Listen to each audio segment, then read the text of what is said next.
Kentucky's biggest police agency announcing a major change today. It is our top story on the WHS 11 Night Team. Hello, everybody. I'm Doug Proffitt.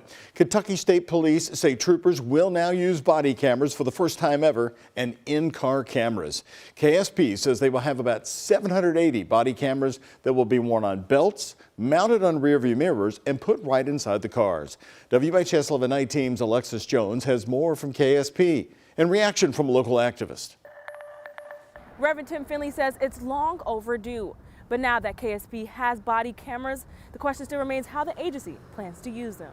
Are they going to be turned on? Are there going to be loopholes that officers use? Questions Reverend Tim Findley says immediately crossed his mind after the Kentucky State Police announcement Friday. I'm skeptical. This is the first time in history that they've been required to wear body cameras.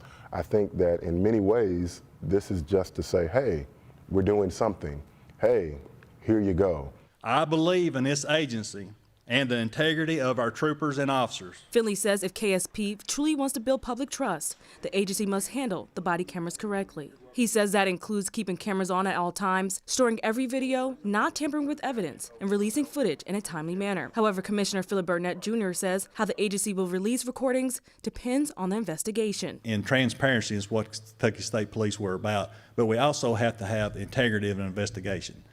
And depending on the complexity of the case, it may determine the timelines that we may be able to or not be able to release that footage. I am very fearful of that word depends. So when you're already coming out of the gate with built-in excuses and already kind of giving yourself an out, that is alarming. But Secretary of Kentucky's Public Safety Cabinet, Kerry Harvey, assures there's nothing to be worried about. And I firmly believe, based on not inconsiderable experience, that the video recordings that will be captured by these devices will show when our troopers are accused of misconduct.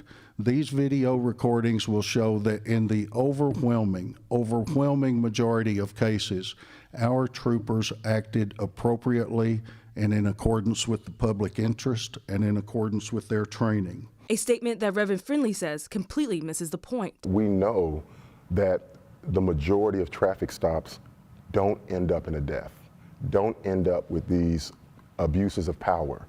But if there is 10, if there is 5, if there is 20, whatever the number is, that's one too many. That's a family that has to pick up the pieces. But Commissioner Burnett says with the cameras, KSP will uphold the public's expectations. In Louisville, Alexis Jones, WHS 11 on your side.